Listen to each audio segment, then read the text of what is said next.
پخیر راغلی مانسهرا پښتو اکیډمي ته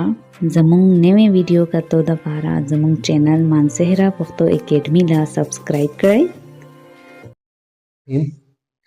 مانسهرا پښتو اکیډمي لخوا زه محمد محسن یو نوې ویډیو لیکچر سره تاسو سره مخاطب یم. ګرانو مینوالو، نننۍ ویډیو کې موږ علم بیان باندې خبرې کوو چې آیا علم بیان څه ته وایي او ګرامر کې آیا موږ علم بیان مطالعه ولې کوو، علم بیان اهمیت څه دی، علم بیان ارکان څومره دي او فصاحت او بلاغت په لړ کې علم بیان څه کردار ادا کوي.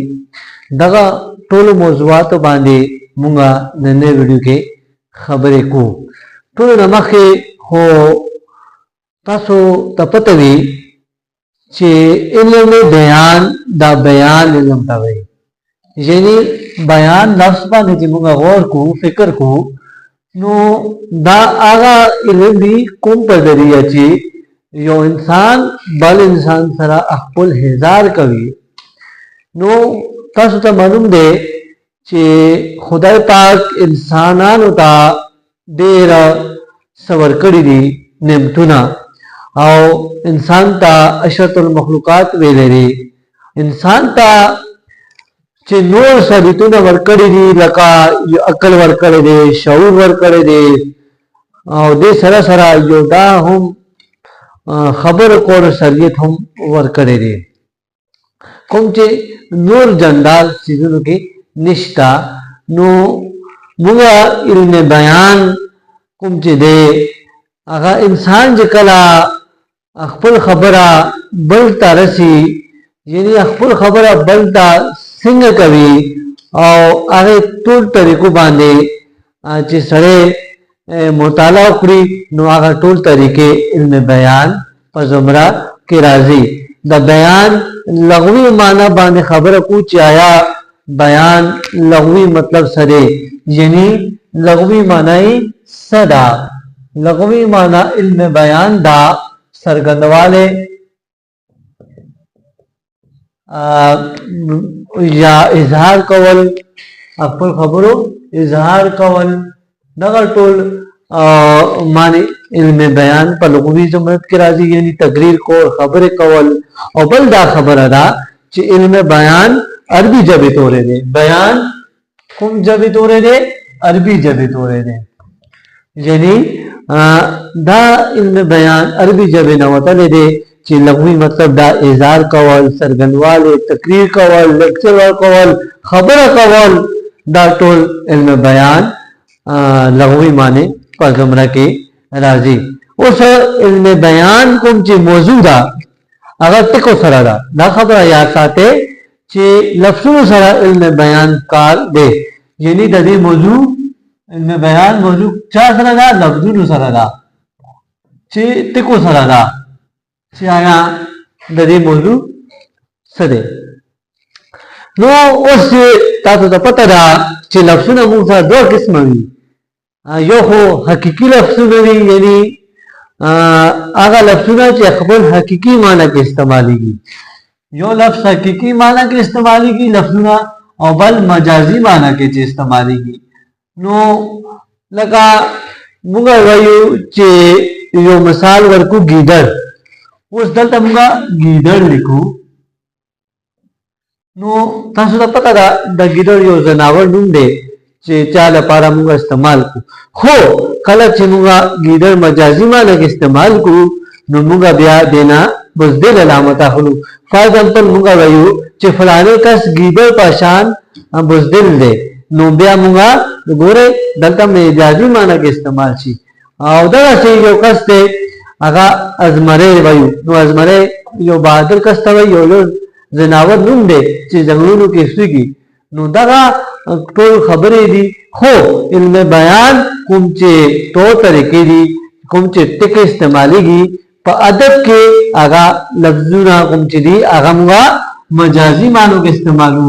یعنی حقیقي معنو سره زموږ کار نه دی. علم بیان کې کله چې موږ خپل لفظونه استعمالو خپل مدار بیانو نو لفظونه کوم موږ اخلو لفظونه موږ اخلو د مجاز نه د حقیقت نه لکه تاسو ته ما دومره دوه خپل مثالونه ورکړل اوس موږ راځو چې علم بیان تعریف سره آیا علمانو فوهانو علم بیان تعریفونه څه کړی دي هغه ټول کتابونه چې ما وکتل ما ولچور تاسو ته په بورډ باندې لیکل تاسو ګوره علم بیان هغه طریقو قواعد او توای کوم په ذریعہ چې انسان خپل هزار پزړه پوری خندوره او موثره طریقه وکړي شي شاعران او ادیبان په دې علم په ذریعہ خپل خبرو کې فصاحت او بلاغت پیدا کوي د دې علم د پاره خاصه ټکو انتخاب کوي علم بیان کې یو خبره مختلفو طریقو سره وړاندې کول شي او هر یو طریقه د بل نه زیات خسته وي خوشګوره دومره خپل تعریف ده ما تاسو ته ویل علم بیان کې هغه علم د وی کوم کې چې انسان خپل هزار رپور او خوندور انداز کې کوي او شاعران کوم چې دي ادیبان کوم چې دي هغه کله کله خپل د دې علم په ذریعہ کوم علم په ذریعہ علم بیان په ذریعہ خپل خبرو کې فصاحت او بلاغت پیدا کوي د فصاحت او بلاغت باندې ان شاء الله جون بھی بیا تاسو ته لیکچر ورکو چې فصاحت څه ته وایي بلاغت څه ته وایي ٹھیک نه او پیدا کې دې ته لپاره خاصه ټکو انتخاب کی او د دې علم په ذریعہ کوم چې دې هغه یو شاعران او ادیبان یو خبره په مختلف طریقو سره وضاحت کی اوس موږ د دې خبره وضاحت کو چې آیا هغه څنګه یو خبره مختلف طریقو سره هزاروي اوس ګوره موږ وایو چې ازمره راغی نو دا سمپل ورډز دي چې یو کس بهادر دی نو هغه ته موږ ازمره وایو ډیرک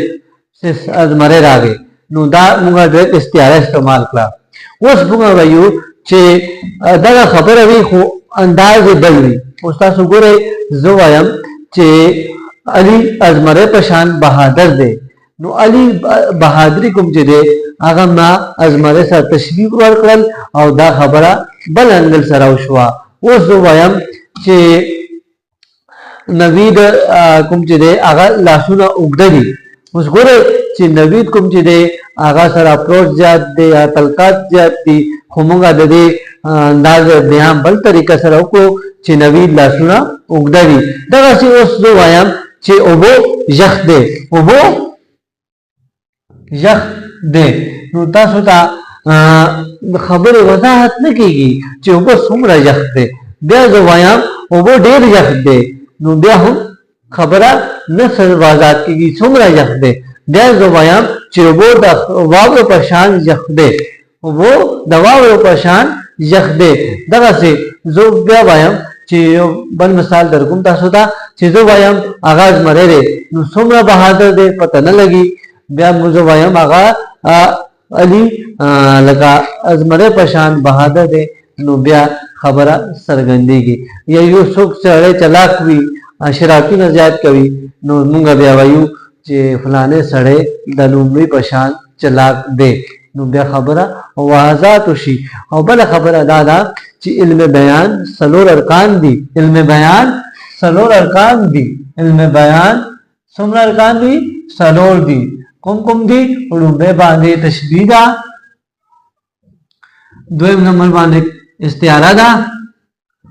دریم نمبر باندې کنایه ده او څلورم باندې مجاز